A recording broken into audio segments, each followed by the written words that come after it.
Good afternoon and welcome to today's IABC Heritage Region Members Only webinar, Leadership Development for Communications Professionals. This session is the fourth in a series that will be presented by Jim Shaffer, an internationally recognized business advisor and leadership coach, a member of the IABC Heritage Region, and an esteemed IABC Fellow. I'm Mary Bogan, and I'm past chair of the IABC Heritage Region. Amy Miller, our past region chair and current region finance chair, is our tech guru today. Before Jim begins, Amy will review a few quick points to help you gain the most from this webinar experience. Thank you, Mary. Everyone, if you would like to ask a question, please use the chat button in the toolbar at the bottom of your screen. Just mouse down to the bottom of your screen and your toolbar will appear. Jim will pause at various times to address the questions that have come in through the chat tool. We may also save some questions for the end. Today's webinar is being recorded.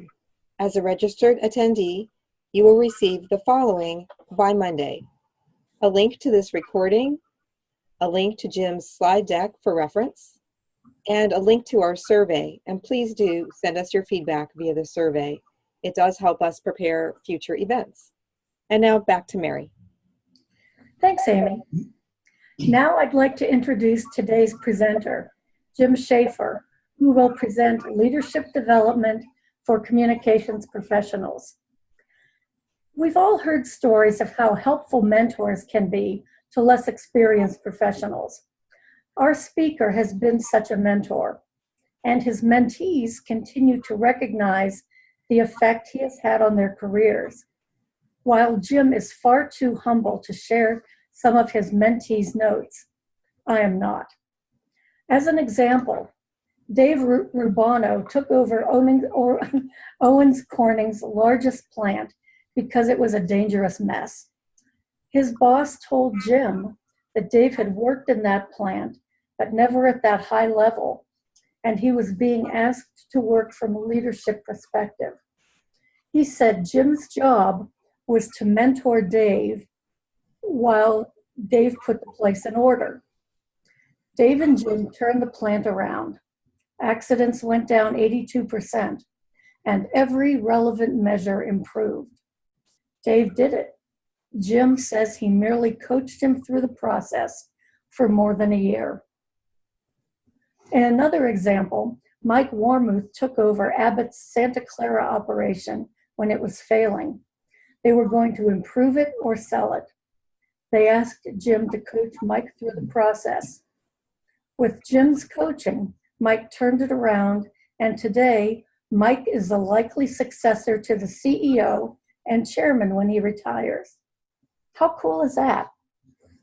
Now, Jim Shaffer is an internationally recognized business advisor, leadership coach, author, speaker, and leader of the Jim Shaffer Group, a team of seasoned advisors devoted to improving strategy execution through strong leaders and engaged people.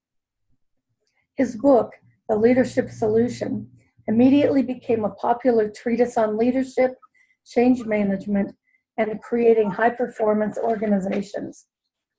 A regular contributor to many business publications and frequently quoted in business journals, Jim has taught at the graduate schools of business at George Washington, Villanova, the University of St. Thomas, and Hamline University. He speaks regularly at leadership groups and professional associations, including IABC's World Conference and the Heritage Region Conference coming up in November in Richmond, Virginia. With that, I'll turn the program over to Jim. Mary, thank you very much. Mary and Amy, thank you for all you're doing to help the members of the region get better. We had talked a number of months ago about the fact that a lot of people were saying we want additional skills training to be able to create more value and add more value back home where we work. And Amy and Mary stepped forward and said, let's do that. It was such that I had written an article for a publication, IABC publication, on the 4 or 5 different skills that communication people need to have in order to add more value to their organizations. And so we borrowed from that article and have had 4, this is our 4th in the series, and then on September 26th, we'll be doing another one on measurement. We didn't have measurement on there, but a number of people have said, I want to know more about measurement. So that is the schedule. Thank you for being here. I had a chance to look at who's here in terms of industries. We have people out of defense, out of telecommunications, education, both higher and lower. We have independent practitioners here, healthcare, retail, and chemical, and a number of others. So a lot of interest in industries that I've had a chance to work in as well. I guess I got started with all this leadership stuff when I graduated from college. I graduated with a dual major in journalism and political science. And my first job was with the governor of Kansas as his press secretary and chief speechwriter.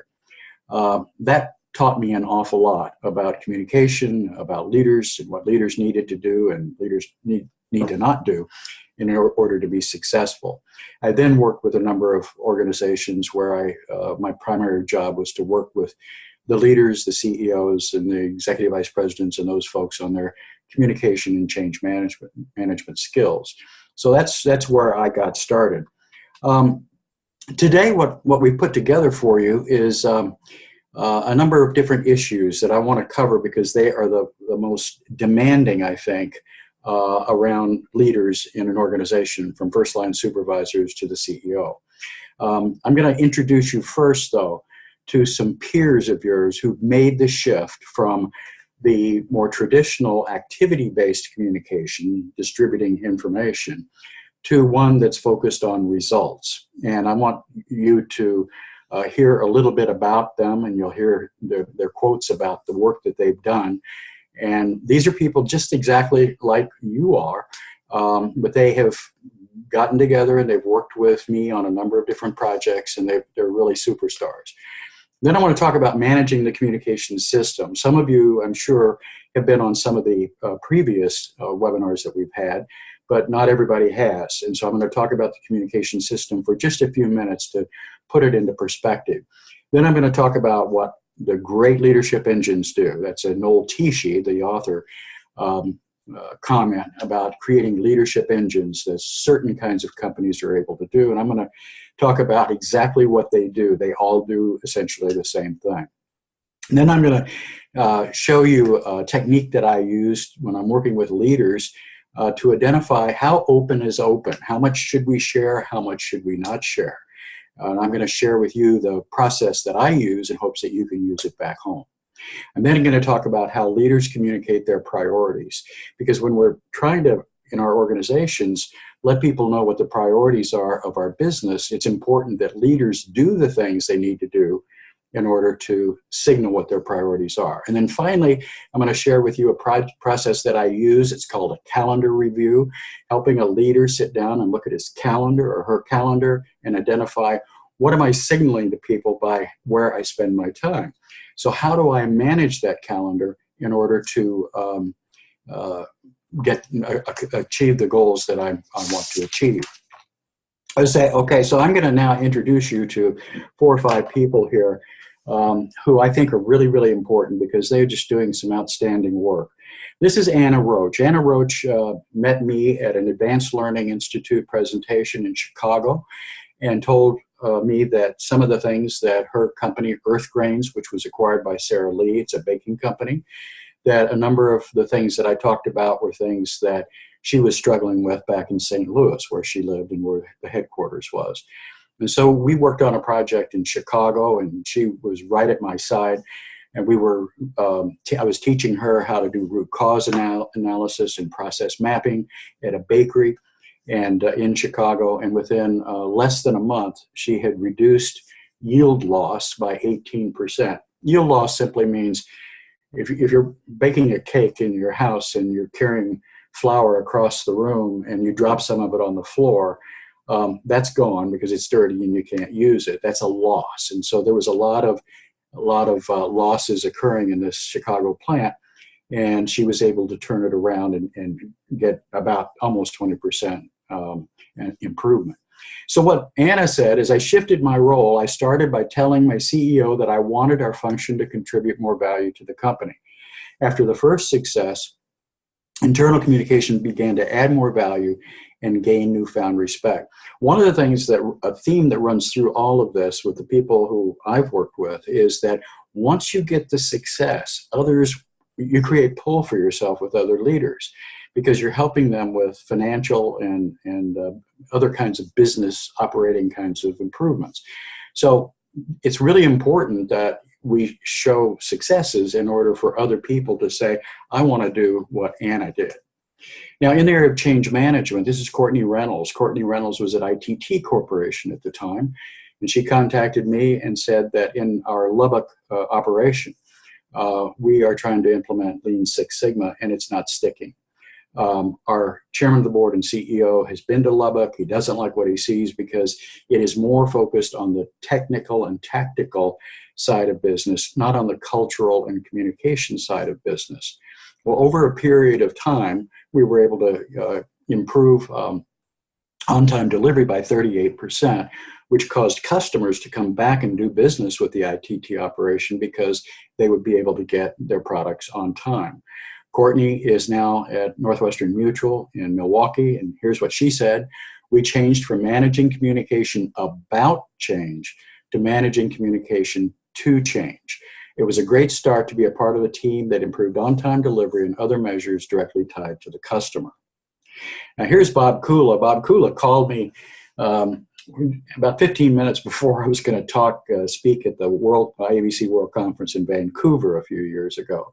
And he had said that his boss, Vice President of Communication, Teresa Paulson, had said that if he was going to try to improve safety at one of the plants in Missouri, in Marshall, Missouri, that he needed to have somebody who had experience in doing that. And so we spent about 6 months together. We got absenteeism and turnover reduced by 38 and 28% respectively. Accidents went down almost 50% during that time. And we then ended up going to 4 or 5 different locations because they wanted the same kind of help. As Bob said, this approach has provided a clear path to how I can help the company deliver sustainable, measurable financial results and change what leaders expect from a communication organization. Bob is now Vice President of Corporate Communication at Kiewit Corporation in Omaha.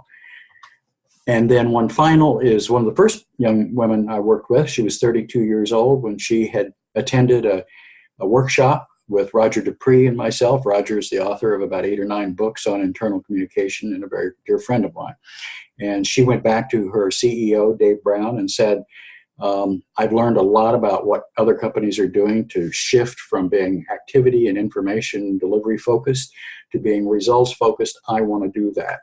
She and I met with the top 60 people at Owens Corning. And after the meeting, somebody came up to us and said, I want you to go to Del Mar, New York, because we've got all kinds of investments there and it's not paying off, similar to what happened in Lubbock. And we were able there to have a 700% improvement in productivity and knock out $734,400 a year in cost. Tremendous success.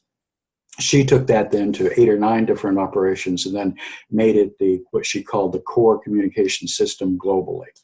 So she says something I alluded to a little earlier, leaders want to make their numbers. So when our leaders saw others getting the kinds of performance gains we were able to help them generate, they wanted more of the same. Amy and Mary and I were talking before the show, and what we were talking about was the fact that if you get that success, if you are improving results that really matter to your leadership, everybody's going to want them. I could sit here and tell you story after story, including FedEx, which I'll talk about a little bit later, where one small pilot proved that winning was doable and enabled the organization to take it to a greater level. With that in mind and the kinds of things that I said I was going to talk about, I want to make sure I can help you in this hour that we have together. So this is, if you see down there in the lower right, this is check in with you. Please use the chat box or whatever to ask me some questions or tell me what you specifically would like out of this. Please do, if you'd like to let Jim know what you'd like to gain from this webinar. scroll down to the bottom of your screen, you should see a chat button, and you can use that to enter your comments. I'll give you a minute or so here to put that in there because you may want me to comment further on some things I've already talked about.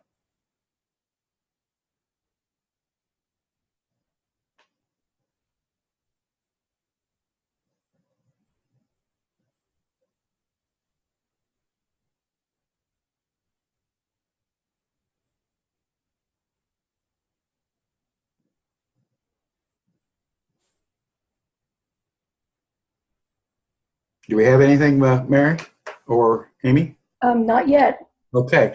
Well, you have the opportunity to do that anytime that you want to do it. So feel free. We don't have to do it during this pause. But if there's certain things that you want me to focus more on because it will help you more, I want to do that. Because as I have said about the other folks that have come before you in this presentation, all of them had needs and obstacles that they had to overcome in order to get where they got. Okay. So, Jim, let me interrupt. We do have one question. okay. How can you find out what types of business change communication leaders can bring forward? Well, I think that we're probably gonna address that, but let me give you a short answer.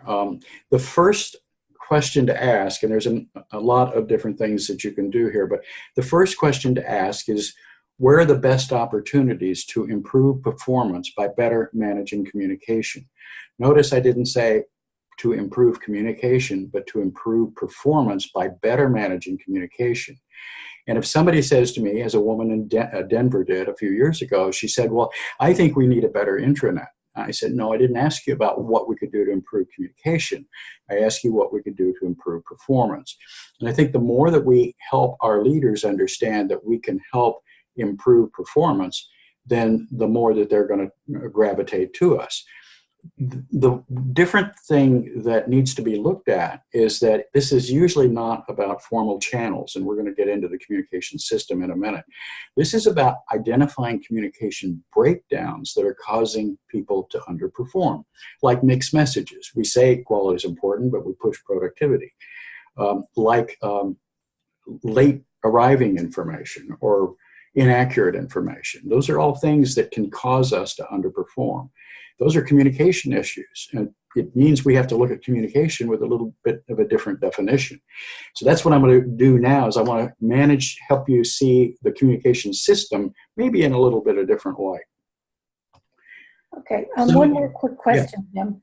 Pardon me? Where is the best place to find mentors inside the company? I think it depends on the organization. There are people who, in organizations that I was in, who I admired, who I looked up to, who I said, she's doing what I want to be doing, or he's doing what I want to be doing. And most of it was accidental. There's in the organization, I was with Towers Perrin for 20 years, Towers Willis Watson now. And there wasn't really a formal mentoring problem, but there were people that I looked up to, and I saw people in meetings that were sort of the stars. There were people who I felt comfortable that I could do things that they were doing. So I don't think that there's a one answer there, but it's about being very observant about the people who can be helpful to you. Some of you've seen this model before who've been on this webinar series, but I know there are some new people on here, and I want to make sure that everybody understands the very difference in the traditional communication approach, the historical one, and the one that I'm hoping that more and more people will do as the 4 people that I discussed earlier. When we look at the communication system in any organization, there are 2 big components of it. Here they're in blue and gold. And the blue one is sources, and the gold is content. We're all familiar with what content is. Content is the 5 categories of information that people need in order to perform at their peak. And that's context, the big picture, vision, what it's going to look like when we get there, the strategy, which is the plan to get there, linkage, which is connecting people to their work, their role, as in teaming or working individually, and then support, what resources do I have in terms of capital, tools, or whatever it may be that I need. The big issue, though, is that the sources are much different when you look at communication from a results-based approach. Historically, we've looked at formal communication channels, the little sliver that's down at the bottom. These different blocks here are proportionately about what the impact that communication can have on business results out there in the green box out there. Leaders by far have the greater opportunity. Leaders, what they say and what they do to affect business results. It depends on the industry you're in and the company you're in, but it's up there in the 60s to 65%. Systems are like reward systems, recognition systems, measurement systems, work processes, and technology, and all those things that also communicate very powerfully what's important. If you tell me quality is good, but you incentivize productivity, you're going to get productivity maybe more than quality, or at least there'll be tension between the two. So systems are incredibly important, and I kind of position them at around 30 to 35-ish%. Formal channels are about 5 to 7%. Formal channels have very little opportunity to overcome what a reward system tells you or what the leaders tell you. And so it's really important that if you are interested in making the shift from an activity to a results-based focus, then it's going to be important that you see communication in a different way that you've seen it. You see it not as getting things out, you see it as managing all the different ways that we say things and do things that cause performance to be affected by that. So it's really important to understand that it's not about just getting a newsletter out faster or getting more social media out or whatever it might be. It's about looking at communication from the real perspective of a business. Okay, I want to talk about a leadership engine now. A leadership engine is essentially something that these companies all have in common. It's Dow, Johnson Controls up in Milwaukee, P&G in Cincinnati, Verizon, 3M, McKinsey, IBM, FedEx, and I could go on and on. Companies that you're familiar with. And what I want to do is share with you a process that I've developed over the years that I have found to work when I'm working with these companies and with with wannabe companies who would like to improve their leadership. So creating the leadership engine, the foundation of leadership, is all about 4 different things, and it's got to all work together, and you can't exclude any piece of it. Number 1 are the expectations of leaders. What do we expect of our leaders? Number 2, how do we assess our leaders against those expectations? 3, how do we develop our leaders so that they can deliver on those expectations? And then finally, accountability. We're going to hold them accountable for living those expectations, and that's where it breaks down very many times. I did a session with Jack Welch, the former GE CEO and chairman. I was working with the president of Amtrak, and Amtrak was supplied locomotives by GE. And he and I worked in an area called Crotonville, which is their leadership institute, in the pit, which is where the speakers spoke, and then you had this table, in the round sort of thing. And he and I got to talking after the session, and he said the biggest mistake I've ever made as a leader is I had not reinforced the importance of the accountability of being a very, very good communicator. And he said what I gave into is people who made their numbers, but were not doing it in the appropriate GE way. And he said that is the biggest learning. And I think that's true in all the companies that I worked in, is where it breaks down most. Everybody has some expectations, and they do some surveying and assessing, performance management stuff, and they do some development, but oftentimes they give in to the numbers at the expense of the people of the organization. Let me just take you through quickly what each one of these pieces looks like. When I work with a leadership team, we spend a lot of time on the first day or the first few hours looking at what do leaders agree on and expect of themselves and other leaders. And then it's important to clarify the implications, not only in what we're going to say we're going to be, but how we're going to do it. And we get very, very detailed in terms of here's what we're going to say, and it means that we're going to do this. And doing this is part of the expectation, a big part of the expectation. And then we're going to need to communicate our priorities through everything we say and do. I'm going to show you a little bit of a model that I use where as you're developing the leaders, what you're doing is actually you're improving the performance of the business. And so the communication improvements here are actually causing strategy execution to be better than before the communication got managed as well as it got. Now, there's a book that I would strongly recommend all of you take a look at. It's called The Leadership Challenge by Jim Kouzes and Barry Posner. They're both from University of Southern California. And their book is called The Leadership Challenge When Leaders Are at Their Best. There are 5 expectations there, and you can see them on your screen, where modeling the way, that is, the leader behaves and acts in the way that he or she encourages people to act. We inspire a clear shared vision. And when I use vision, I don't mean something you stick up on a wall somewhere. I mean a real clear picture of what you want to be someday. And I liken it to a puzzle. If I were to give one of you a 50-piece puzzle, and I didn't give you the box top so you could see what it's supposed to look like in the end, and I gave somebody else the 50-piece puzzle, but it had the box top with a picture of exactly what it was going to look like. Well, you don't have to bet too much to know who is going to get that puzzle done first, all things equal. If I can see the result, I can guide my actions to cause that result to happen. Challenge the process is when we really get in and start saying, look, we are all about continuous improvement here. Nothing is standard for long. Nothing is the way it ought to be. We've got to ask why we're doing it the way we're doing it. Is there a better way? Then enabling others to act is the employee engagement piece. That is, people are most apt to do the kinds of things that they are connected to, that they feel like that they're going to get rewarded for doing, have the tools and the information, the communication to be able to do it.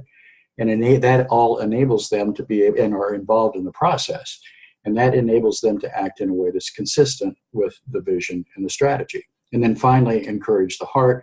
That is, this is like Lubbock, Texas. This is not about tactics and technical stuff. This is about the warm stuff too, culture and communication and the things that Courtney Reynolds and I attacked at the Lubbock operation. So when leaders are best, these are 5 expectations. I'm not encouraging you necessarily to adopt these, but it's a good starting point. The next step then, and FedEx, who I've done quite a bit of work with, FedEx and FedEx Express, the next step then is to identify the implications of what you're going to say. Here is what Fred Smith and his leadership team put together. If you go over here on the left side, you see the kinds of things that were in the Barry Posner and Jim Kouzes model. And then you look over here on the right, and here are the kinds of things that we're going to do in order to live those expectations.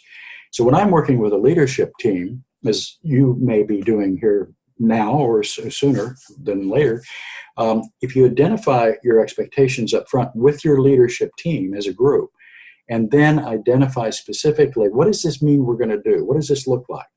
And there's sometimes when there's some disagreement. I was working with Honeywell a number of years with Shauna Todd, who some of you probably know. She's was the communication person there for many years. And we were in a meeting with the leadership team, and they were talking about profitable sales, and profitable sales was going to be their goal. And one person said, so that means that we're going to have to terminate a number of our customers, right, who aren't profitable. And most of the people in the room said yes. Well, the head of marketing and sales raised his hand and said, wait a minute, I didn't understand that's what that meant. Well, the reason he had a concern about it is he's getting paid for volume and gross margin.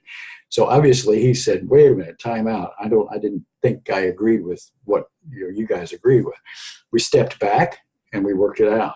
But I find that a lot of times that there's tension in the room because some people have their favorites and they don't want to let go of them. And you have to really work the organization and get that leadership team to come together eventually. The second big piece of this is the assessment. And that is, after we have the expectations, then we do what is known as a 360-degree survey. The leaders are there in the middle, and so the supervisor, by 360 we mean all points around the leader there. The supervisor of the leader participates in the survey about the same questions. Peers on both sides participate, and the direct reports do as well. Sometimes we use customers instead of peers, and sometimes we use customers and peers, just depending on the nature of it. But that assessment then is conducted, and it looks something like this.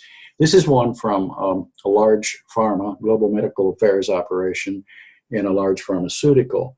And so over here on the left side, we have the person I'm assessing, and then communicates a clear shared vision, builds continuous improvement, et cetera, et cetera. And then we have a 5-point scale for responses. And then we calculate all those responses after we've assessed with peers, the bosses, and the direct reports. And then we use that information to start to develop people. The development process that I use, it's one that actually a client of mine out of Conagra Foods used. We put this together. We're starting with an immersion workshop, and I'll show you what we do at the immersion workshop. And the second piece that we do is we plan, put a development plan together for each of the people in the organization. And then we provide them real-time coaching, straight on, and groups as well, and individual coaching, and then evaluation and feedback. That's where we do another assessment, and then we factor it in with the accountability system or the reward system. This is what the immersion workshop contains. These sort of things, and you'll have all these slides so you can look these over. And we spend a lot of time on strategy and goals, communication systems, the role of leaders, creating and communicating your business case for change, minding the say and the do, et cetera, et cetera. So these are all communication issues. And I would encourage you all, as we did with this one, HR and communication came together to help put this whole thing together. Okay. Then we work on the development side. And this is where we're doing follow-up surveys, and we're doing more coaching and counseling. And then finally, we look at the accountability piece of this. And we look at enterprise or corporate, financial, business, and then we look at people side. I happen to believe that you do need to have a significant percentage for the financial side, but you cannot have something like 5% for your people without that communicating pretty powerfully that you don't have a lot of belief that your people are contributing or are means to the financial gains. Okay, I'm going to stop for a little bit and see what kind of questions we have. I've dumped a whole lot of stuff out here, and I want to see what kind of questions you have, what kind of issues you have. Argue with me. That's how I learn. So if you've got some thoughts of your own that may be inconsistent with mine, that's great. I want to hear them. Jim, we have one question from a few minutes ago. Okay. I'm starting a new job search. So many of the job postings and interviews are focused on activities. Any hints about changing the conversation to results focused without the interviewer feeling that I'm not overqualified or not really interested in the actual job as described in the posting? I think it's an excellent question, and it's an excellent challenge, but I think there's a pretty good answer, at least one answer. I'm sure there's a lot of answers that would make sense. I think this is a great opportunity to help the person who you'd like to work with to see that there's something better that you offer than what they've gotten in the past. And I wouldn't be critical of the people who've been there in the past as much as saying, here's a conversation I might have. I don't know if you're familiar with this, but a lot of organizations are moving away from a communication function that is a cost center toward one that is a value creation center. And I would probably get a response from somebody on the other side of the table says, no, I'm not aware of that. What do they do? And I would try to get the conversation going with them that, well, yes, we're viewing communication in a much larger way than we have in the past. In the past, we focused on formal channels, newsletters, and talking points, and social media, and all that stuff. But what we found is that is a potential drain on the business, because if we're spending $200,000 a year on name the thing, the activity, and there's no return, quality didn't improve, service didn't improve, On-time delivery didn't improve. Productivity didn't improve. It's an expense. There's a new way to do it that a lot of people are doing, and I'd like to share what they're doing. That's what I would do. I find, how many CEOs do you know who, when given a chance to make more money, turn it down? And that's replacing somebody who is a cost center to somebody who's actually bringing more money in for you. That's how I do it. Other questions or thoughts? The point is, this is really easy to sell. I mean, I'm just sitting there thinking about the informality of it. If I'm across the table from somebody and you can do this kind of work, it's real easy to sell. You're basically saying, I'm going to put more money in your pockets. I'm going to change from not putting any money in your pockets and being a spender over here to somebody who's adding value for you. I think it's a winning argument. Okay, so would we acknowledge the importance of formal channels that are in the job description, but indicate the importance then of focusing on how communications can improve business results? I think you have to change the conversation. I think you can. There's nothing wrong with formal channels. Formal channels are great. I've used them myself, but it's directed at fixing something. I don't think it's that you don't use formal channels or you don't use leadership presentations or whatever like that. I think it's a matter of using the things that create a different result.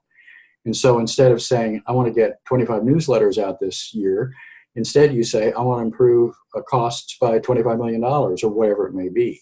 So I think it just changed the conversation away from activity, acknowledging though that activity is important. Involving people and creating teams or sort of formal channels, but change the conversation away from communicator to business person. And I think that if people hear you talk about it smartly, as I know you all would, then you're going to have people are going to resonate to it. They're going to say, I want more of it. Is there any other follow-up, Mary? No, that was it for now, Jim. It's a very easy sell if you have the information and can help people understand that this is different. Now, there's a downside you have to kind of be careful of. You really have to go in with your facts on this sort of thing. I likened it the other day to somebody. I said, it's sort of like I was talking to the CEO of somebody. You've always thought that Pizza Hut served pizza. And now what I'm telling you is they're serving Cheerios. It's pretty darn hard to believe that a Pizza Hut could turn out Cheerios. So the point is they have never seen communication people make the kind of contributions that we're talking about to the business of the business. So they have to see it in some way. And I would tend to use examples of what other organizations are doing. That's exactly what Kristen Kelly did when she attended the workshop that Roger Dupree and I conducted in New York. She went back to Owens Corning, where she was working at the time in Toledo. And she said to Dave Brown, as I mentioned earlier, I'm learning what all these companies are doing out there, and we're not doing it. I want to add more value. And Dave Brown said, well, as CEO and chairman of the board, I don't think I can really resist that. So that's why he brought his top 60 together and had Kristen and I talk about what's real and what potential that exists. She got a standing ovation when it was over. And this is when the guy came up and said, Del Mar, New York is a tremendous opportunity. We've spent $150 million there, and we haven't gotten anything out of it. It's all it was in technology. They'd never focused on the people side. Okay? All right. How open is open? One of the conversations that I've had, and I had it on a back and forth kind of a conversation with the IABC Heritage region in a series of emails that really explored this demand, and that is when you're working with a leadership team to help create a strategic story, for instance. One of the things that I do is I start by saying, let's look here at this continuum, and let's talk about on the one side that's completely closed. We don't want to share anything. Well, we know that's not going to be true. Over here on the 10 side, though, we're going to share everything. And the first question, I look back at the leadership team and I say, where do you think you ought to be? And they oftentimes will say 10. And I look around the room and I say, do you all agree that you ought to be that open? And everybody's, gung ho. They say, oh yeah, we need to share and just be totally open.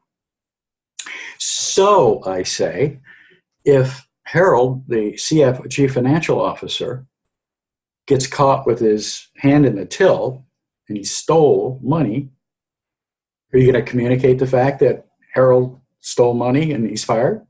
Oh no, we wouldn't do that. No, we would acknowledge his presence, and we would say, in the interest of personal reasons and stuff like that, blah blah blah. And I said, well, why would you do that instead of being straightforward with people? Well, we just think it would be a nice thing to do. But here's a huge teaching experience. One of the values is you don't steal from the company. Why wouldn't you communicate that you don't steal from the company?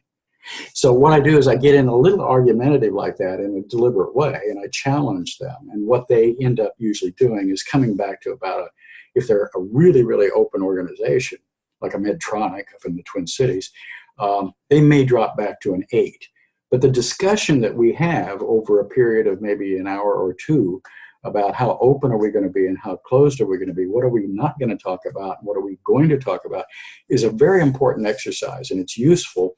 And I would encourage any of you who are interested in that subject to address it in a way that you are able to come back to them no matter what they said. If they said a 3, why would you be a 3 when you could be an open book company? And let me tell you what SRC Corporation does in Springfield, Missouri to drive performance upward, because they have an open book management concept. In fact, they wrote the book, Open Book Management. So that's the kind of conversation that I would have with somebody in that. Let me pause. Any thoughts, questions, argument? Nope, nothing. Nothing. Gosh. All right. Unbelievable. Is anybody still there? Okay. All right. Here's another thing that I use a lot, a process I use that I wanted to share with you, and that is how leaders communicate their priorities. And it's really important to understand what leaders do and what employees look to for leaders. Let me give you some examples of people. Jack Welch, who I've mentioned before and had a chance to spend a little bit of time with him. He spends on his calendar, says he spent 50% of his time on people issues and 20% of his time on customers' issues.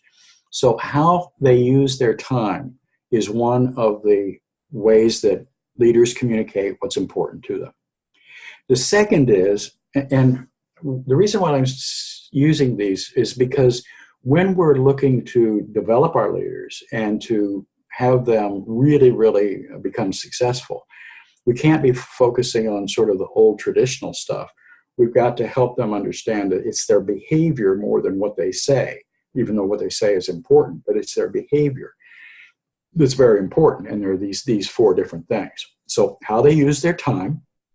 Number 2, what they lead. For instance, Bob Galvin, who was chairman and CEO of Motorola, was enamored with, rightly so, because it did an awful lot of good for Motorola and then eventually with GE, enamored with Six Sigma. And for those of you who may not be familiar with Six Sigma, that's a measurement of deviation.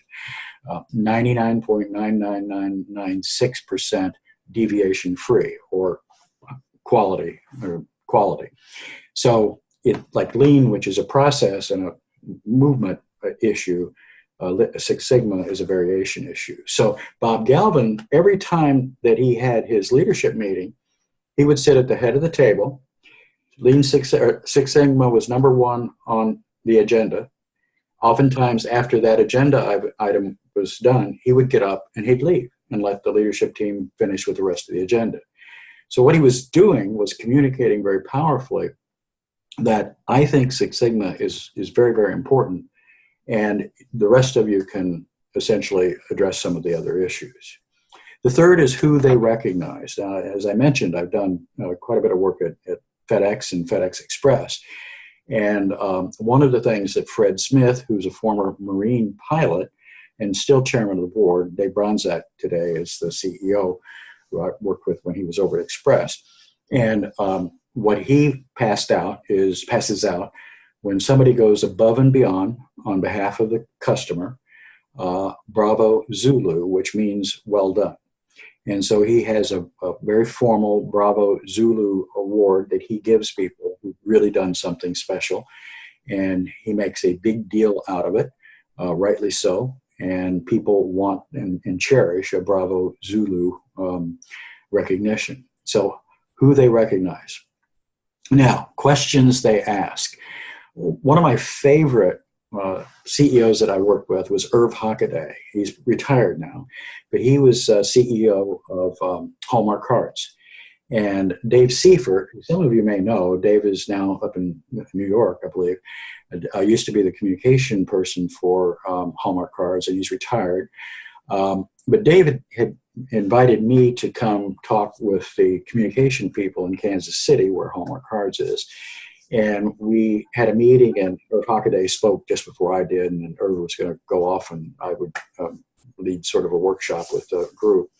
And I watched Irv talk about 30 minutes about where the company is going, what's going on with Crayola, which is a subsidiary of Hallmark Cards. And then he came to the end, and he said, he started to walk off the stage. And then he paused and he looked back at Dave and he said, "Oh, Dave, do we have time for questions?" And Dave said, "Of course, Irv. Jim's not on until such and such a time." Well, Irv turned to the group and said, "My first question is, how can I make you be the very best at what you are? What can I either do or stop doing to make each one of you the best you are?" Hands went up. This was not an unusual thing. I learned that he focused very highly on that issue. What can he do to support as a leader? And so they talked for maybe 15 or 20 minutes about different kinds of things. And then he said, "Well, my second question is what's our customer saying? What are you hearing out there about the customers? What are you picking up? What do we need to be doing that we're not doing?" And that conversation went on for a little while. And then finally he said, "You know, we're going through business process redesign," something that I was working with them at the time on. And he said, "What do we need to do about the processes to make sure they're making your job and your life easier to do instead of harder to do?" And they had a conversation about that. And then he stopped for a minute and he started to walk off the stage again. And he said, "Wait a minute, I'm sorry. Do you all have any questions of me?" Now, he did that somewhat realistically, but artificially, I think, because what he was really doing was making it very clear that employees, processes, and his leadership and customers were the most important thing to him. And he also, he wanted people to communicate with him so that he could listen to them. But by turning it around and saying, "Oh, by the way, do you have any questions?" It was an interesting way that he was able to put so much emphasis on the fact that he wanted them to be the greatest that they could be. All right. I want to interrupt you for a minute. Uh-huh. 10 minutes to go. We have 10 minutes to go. Well, we're gonna make it. Okay. The next is calendar review. I have spent a lot of time with business leaders, helping them see how their calendar communicates their priorities. And what I have created is this leadership priority calendar review. And over here on the left side are constituents, employees, customers, communities, and suppliers. And in this particular case, what I've developed here is the desired time is 35, 35, 20, 10, as you can see there. But what in this particular leader's day-to-day behavior and agenda, the time spent was really 10% over on employees, 50% on customers, 40 on communities, and 0 on suppliers.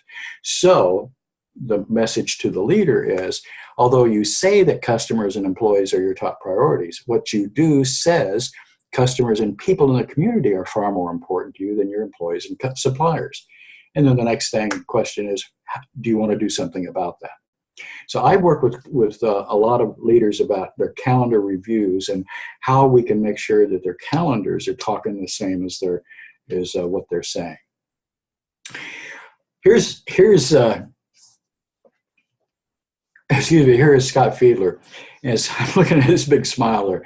Scot Fiedler was at FedEx, and he is now at the Tennessee Valley Authority.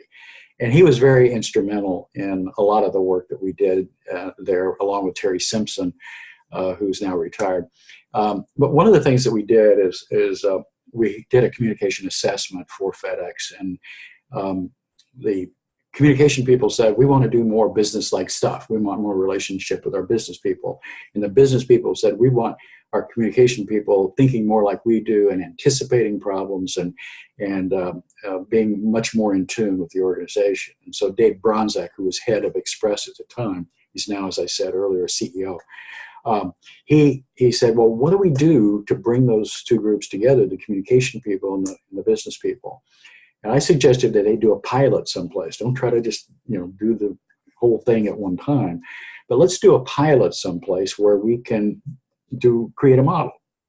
And so we did. We did it in Los Angeles, and we put together a 15-member team out there, and did a lot of process mapping. Identified 3 or 4 major communication reasons why FedEx was not selling U.S. exports as much as they should have been. And so we, within 90 days, we were able to enact a communication plan to improve export volume, and we were able to improve it by $23 million and had a 1,447% return on investment.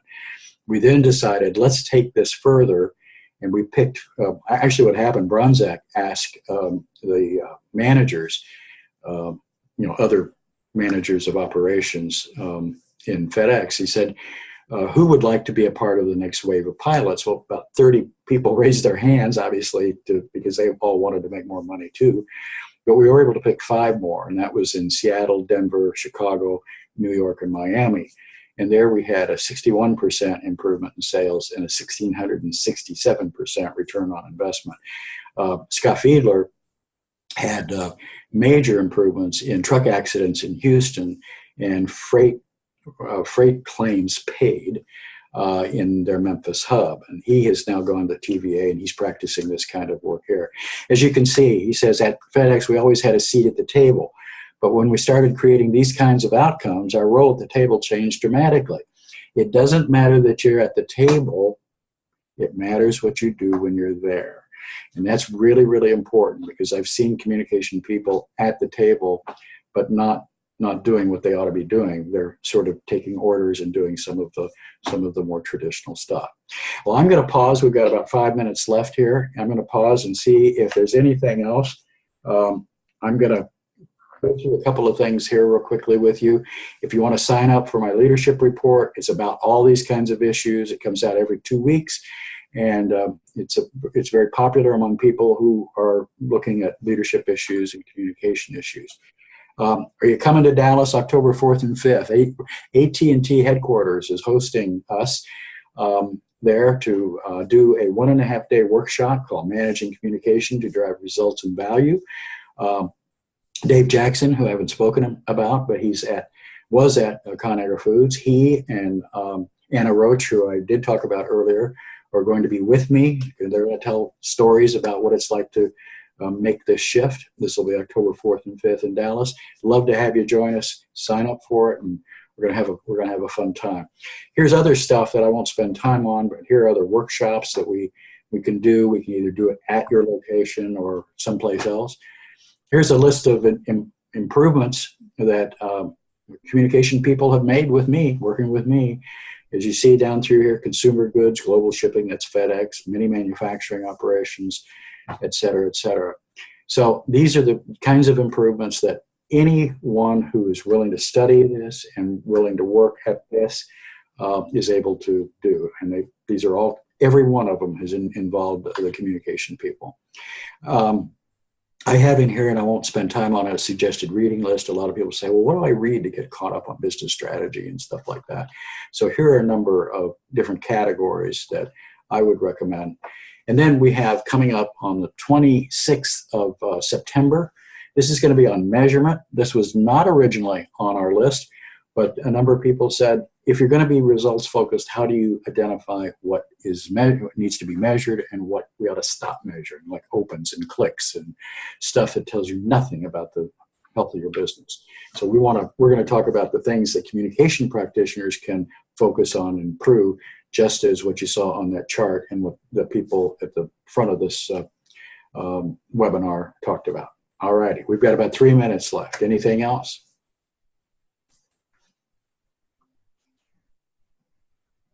No more questions, Mary?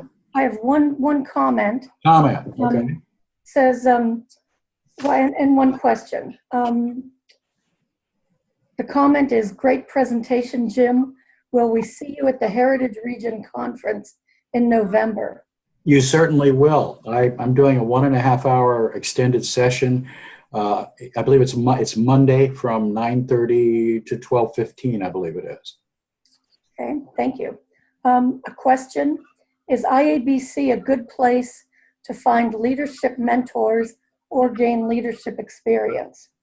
Yes, I think so. I definitely think so. I think you have to pick and choose, as we all do when we're looking for people who are compatible with us and can help us. But yes, I got to tell you, I'm very impressed and delighted to be a part of the fellows. The people who I work with who are fellows, whether it's Roger Dupree or Brad Whitworth or Shell Holtz, or I'm leaving a whole bunch of them out, Angela Sinicus and a whole bunch of others. They're great, great people, very bright people, and very talented. And if you have an opportunity to link up with any of the fellows, I would do it. And I got to tell you, too, that we all want to do that for you.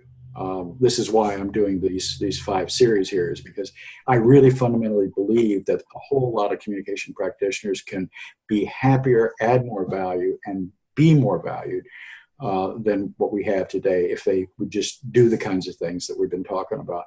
But any of the fellows are really spectacular people, and call them, sign up, whatever.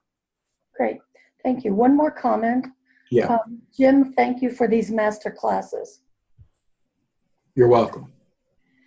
Okay, now it's time for us to end. If you have questions that we could not get to, or that you think of after we log off, please email me, Mary Bogan, at heritage-region at iabcheritage.com. And I've just put that email address in the chat box. I want to remind you about the next webinar on Wednesday, September 26th, about measurement. And Jim, I'm hoping that we will go over, it's one thing to see statistics about how this department improved something or that department improved something. But as a communications professional, and you don't even know where that department is in your company, how can you get involved? How can you expand your a sphere of influence so you can get in there and help and affect the business itself? Oh, well, I had a situation like that at Toyota, Georgetown, Kentucky, and the first day I was there to help them with a significant issue Toyota was having. I can't talk about it, but I asked the head of communication where the paint shop is. Now, in an automotive company, a paint shop is where the car gets painted, obviously. It's all, sprayed and all that stuff. It's not just a little shop. And I asked her where that was because they told me that I needed to start some interviews out there. She didn't know where the paint shop was. So it's the same sort of thing. You have to ask around. I told her, I said, maybe so-and-so would know, or maybe so-and-so would know. You just have to ask around and try to find people who can help you with some of these things. I'll be glad to, if you want, and not only questions that come in, I'm going to answer them if I've got the answer. And the second thing is if you've got questions like the one that was just asked, feel free to give me a call or email me, and I'll be glad to give you some ideas. I think it's going to be a little bit different depending on the organization that you're in, but I've worked in almost every industry I can think of. I'm all too willing to help you if you need it. Just email me. Great. Well, thank you so much. And Jim, thank you again. We truly appreciate your help and your insight. Well, great work you guys are doing with the IABC Heritage Region. Really, really great work. Thank you. And thank you everyone for joining us today, and have a wonderful afternoon. Thank you.